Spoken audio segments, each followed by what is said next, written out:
की तरफ किस तरह से आईडीएफ के टैंक बढ़ रहे हैं। लेकिन ये देखिए तस्वीर, ये बफर जोन हम दिखा रहे हैं आपको। इजराइल इस समय बफर जोन की तरफ देखिए लगातार बढ़ रहा है और यहां से केवल अब 40 किलोमीटर दूर है दमिश्क यहां से। लेकिन देखिए सीरिया, लेबनान और इजराइल, ये जो आप देख रहे हैं बॉर्डर एरिया, इस समय लेबनान का ये बॉर्डर एरिया, इसके आसपास इजराइल जो अपने पूरे लड़ाकों को इस समय भेज चुका है, यहाँ पर धीरे धीरे कब्जा कर रहा है। लेकिन आईडीएफ की सेना यहाँ पर धीरे धीरे पहुंचने लगी है। इजराइल की बात करें तो इजराइल के साथ ही साथ सीरिया के वो ठिकाने जहां पर अमेरिका और तुर्की भी लगातार इस समय हमला कर रहे हैं। ये केवल इसकी ये तस्वीर है। बफर जोन वो इलाका है जहां पर इस समय इजराइल कह रहा है कि यहां पर कब्जा हमारा हो चुका है और यहां पर कोई अब अपना हक अब नहीं बता सकता है। लेकिन ऑपरेशन न्यूज़ देखिए लगातार ये जारी है और इसके बाद अब कहा यह जा रहा है कि अभी तक अब क्या क्या हुआ है। देखिए अब ये दिखा रहे हैं असद के हथियार आखिर क्या क्या है और जो विद्रोहियों के हाथ अब लग चुके हैं। देखिए 2720 टैंक जो इस समय विद्रोहियों के हाथ लगे जब असद देश छोड़कर भागे, तो ये वो तमाम हथियार जो विद्रोहियों के हाथ में आ चुके हैं। 452 एयरक्राफ्ट हैं, लेकिन कई एयरक्राफ्ट इस समय इजराइल जो कि तबाह भी कर रहा है।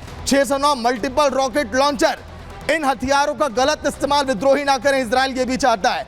295 सेल्फ प्रोपेल्ड आर्टिलरी, ये भी विद्रोहियों के हाथ अब लग चुके हैं। 168 फाइटर प्लेन, इन प्लेन का इस्तेमाल सीरिया अन्य देशों पर ना करे, ये भी इजराइल अब चाहता है।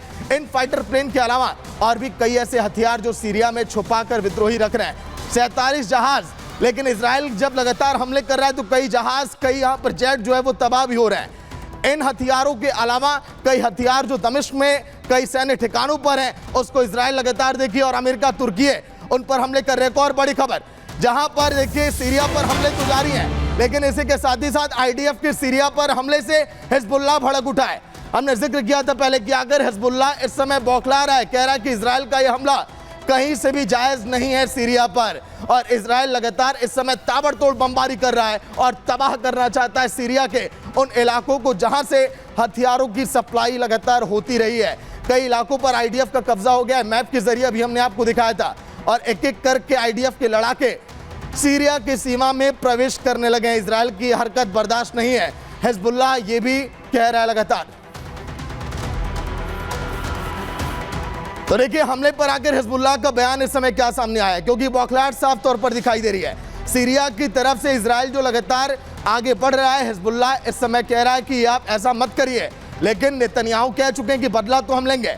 सीरिया के कई इलाकों पर आईडीएफ ने कब्जा कर लिया है और कई इलाकों पर अभी कब्जा करने का दावा भी कर रहा है। बफर जोन की तस्वीर आपने देखी थी। इजराइल की हरकत बर्दाश्त नहीं होगी, यह भी कहा गया है हिजबुल्लाह की तरफ से। इजराइल कर रहा संप्रभुता का उल्लंघन, क्योंकि जो समझौता हुआ था इजराइल और सीरिया के बीच, यहाँ पे हिजबुल्लाह यही कह रहा है कि आप संप्रभुता का उल्लंघन कर रहे हैं। इजराइल रोके हमले वरना फिर इसके गंभीर परिणाम होंगे। हिजबुल्लाह लगातार इजराइल को धमकी दे रहा है, लेकिन नेतन्याहू इन धमकियों से डरने वाले नहीं है, लगातार इस बात का जिक्र वो कर चुके हैं। वहीं इजराइल का सीरिया तट पर देखिए हवाई हमला इस समय लगातार जारी है। बड़ी खबर, इस समय कई तट पर लगातार हवाई हमले किए जा रहे हैं और ये एयर स्ट्राइक इजराइल जो कर रहा है सीरिया पर, ये बहुत भारी पड़ने वाली है। लताकिया बंदरगाह अटैक करके नष्ट कर दिया इजराइल ने, और बंदरगाह जो है निशाने पर इसीलिए क्योंकि यहां से हथियारों की और अन्य सामग्रियों की लगातार सीरिया सप्लाई करता रहा, और सीरिया तट पर यह हवाई हमला केवल इजराइल के साथ ही साथ अन्य जो यूरोपीय देश है वो समर्थन भी कर रहे हैं, लेकिन इजराइल के पड़ोसी देश ये भी कह रहे हैं कि ये जायज नहीं है।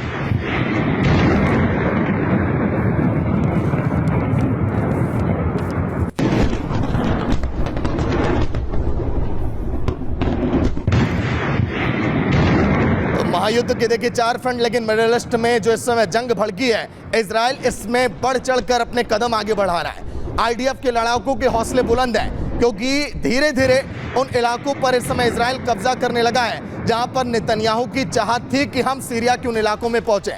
आखिर सीरिया पर आईडीएफ का भीषण हमला ये किस तरह से किया जा रहा है, देखिए आप, एयर स्ट्राइक लगातार की जा रही है। एयर स्ट्राइक के जरिए इस समय उन इलाकों को जीतना चाहता है इजराइल जिन पर कब्जा नहीं कर पाया था। सन 1974 में समझौता तो हुआ था, लेकिन नेतन्याहू ये कह रहे हैं कि जब वहां की सरकार ही खत्म हो गई और जब विद्रोही आ चुके हैं तो फिर अब हम हमले तो करेंगे।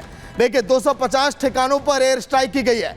पिछले 8 तारीख से जो लगातार हमले किए जा रहे हैं, ये एयर स्ट्राइक दमिश्क और लताकिया में बड़े हमले किए जा रहे हैं। दमिश्क वो इलाका जहां पर आपने देखा था विद्रोहियों ने कब्जा किया था। लताकिया बंदरगाह को पूरी तरह से इजराइल ने तबाह कर दिया है। आईडीएफ के लड़ाके और कई बंदरगाहों पर इसी तरह से अपनी नजर अभी गड़ाए बैठे हैं। हमल में कमिश्नरी एयरबेस को पूरी तरह से नष्ट कर दिया गया ताकि कोई भी लड़ाकू विमान या जेट यहां से उड़ान ना भर पाए। लेकिन अब देखिए, अब अगर हम बात करें इस समय जो लगातार मिडिल ईस्ट में जंग जारी है, कई इलाके तो तबाह किए गए, लेकिन सीरिया में 54 सालों के बाद जिस तरह से पतन हुआ असद सरकार का, उसके बाद वहां पर जश्न का माहौल है। सड़कों पर लोग खुशियां मना रहे हैं। लोगों का यह कहना कि हमें लंबे समय से इसका इंतजार था, लेकिन 13 सालों से जो लगातार गृहयुद्ध ये छिड़ा था, आखिर उसका खात्मा कैसे हुआ, रिपोर्ट में आपको दिखाएंगे।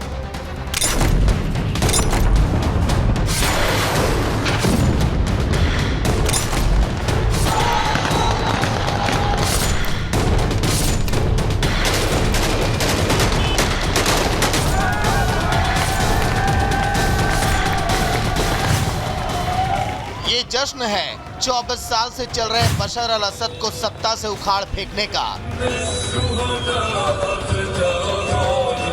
ये जश्न है सीरिया पर असद परिवार के 50 साल के खात्मे का। ये जश्न है 13 साल से चल रहे गृहयुद्ध के अंत का।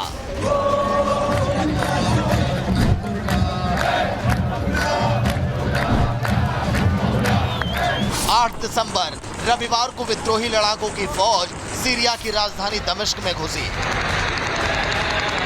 तभी खबर आई कि राष्ट्रपति बशर अल असद देश छोड़कर भाग गए हैं। इसी के साथ असद परिवार का 54 साल पुराना राज खत्म हो गया। सीरिया विद्रोहियों के हाथों जाता देख इजरायली पीएम ने अपने मुल्क की रक्षा के लिए सीरिया पर हमला शुरू कर कब्जा करना शुरू कर दिया। सीरिया का नया निजाम कौन होगा ये तो साफ नहीं है, लेकिन इतना तय है कि जिस महायुद्ध की सिर्फ आशंका थी वो सीरिया में बदले समीकरण और अमेरिका समेत इजरायली हमले के बाद भड़कना तय है।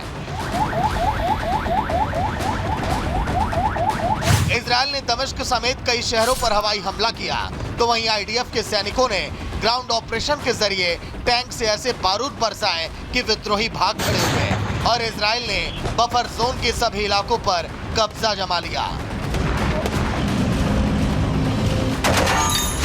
सीरिया पर हो रहे इजरायली अटैक के बाद आईडीएफ के सेना प्रमुख हारजी हावेली ने कहा कि इजरायल का मुख्य वॉर फ्रंट अब सीरिया है।